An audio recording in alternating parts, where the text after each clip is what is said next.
The AP Calculus BC exam is just around the corner, and I assume that you are aiming for that 5. So, to get you there, I'm going to be touching on 4 key aspects in just a few short minutes. Number 1, what you should have already done by now. Number 2, what to do right now before the exam. Number 3, highest priorities to study. And number 4, what you should be doing during the exam. So, I won't waste your time. Let's go. At this point of you watching the video, I hope that you've at least started reviewing for the AP exam. This means reviewing all the old units, completing some practice tests, and then analyzing your mistakes, and also having done AP questions on a digital testing device because most APs are either fully digital or in hybrid format this year. Before the exam, you need to go through this key cycle, and ideally, you actually do this every single day before the test. But if you've only got 24 hours, well, this is going to be the most productive 3 hours of studying of your life. First, you need to get the content down in a clear, condensed way. Our channel has a bunch of full review videos for APs, and you can also find free study guides on our website covering everything you need to know. The link will be in the description. Now, if you can't find what you're looking for on our channel, there's still tons of great stuff on YouTube for every AP, so those are worth looking into as well. While you consume this content, though, you actually need to be actively on the side taking notes for your quote-unquote personal summary sheet. This is anything that pops out to you, is confusing to you, or you think that you'll forget. Just write it all down. Then you will need to put all this theory into practice with practice multiple choice questions and free response questions. There's plenty of practice material on the College Board website and AP Classroom for you to use. Once you're done with that, make sure to spend an adequate amount of time reviewing any mistakes you made so that you can actually learn from them. And you should be adding to your summary sheet anything you learn from these mistakes so that you will not make the same ones on the actual AP exam. And when you wake up on the day of the AP, make sure you do some warm-up questions to get your brain ready, review your summary sheet, and drink lots of water because water is just good for you.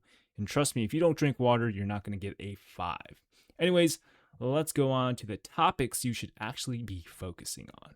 So for the AP Calc BC exam, the highest ROI topics that you can study are as follows: derivative rules, know your critical points on your graphs, polar area, anything with integration and cross sections, your Taylor and Maclaurin series, obviously, and then know your convergence tests as well. Have those memorized or maybe in your calculator. So get those down and pay special attention to them while you are reviewing. When you open the AP exam, you need to calm down. There is no rush, and most students who end up with low time are the ones who think they have to go super speed right off the gate. You need to keep your morale high. What this means is that you need to understand that there's going to be questions you are 1000% confused on. And so therefore, adopt the memory of like a gerbil. Forget it. Move on. This is going to maintain your momentum for a steady start and ultimately set you up for success. Now, chances are you've also got other AP exams too, so I actually want to give you some tips for all of them. For the multiple choice section, when you're down to say 2 possible answer choices for any question that's related to meaning, cause, reasoning, or interpretation, you should be asking yourself, which answer choice would I rather use as evidence if I was going to write an essay to respond to the question? What you'll find is that the answer you pick is likely to be more specific and comprehensive, and therefore the best possible answer. Now, for questions that are asking for a specific value, formula, or exact result, this is a good idea to say plug and chug or use dummy test cases, and of course, be scrappy. Do everything you can for partial credit and don't give up completely on any singular question.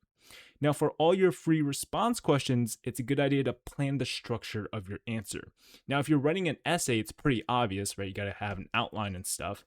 But even for like a multi-part FRQ on the AP Calculus BC exam, you still want to plan out your answer. There's usually a multi-step process you can use to solve the questions. And if you lay out the groundwork step by step beforehand, you're not going to be stuck in the middle of writing or typing your answer, trying to figure out what to do next.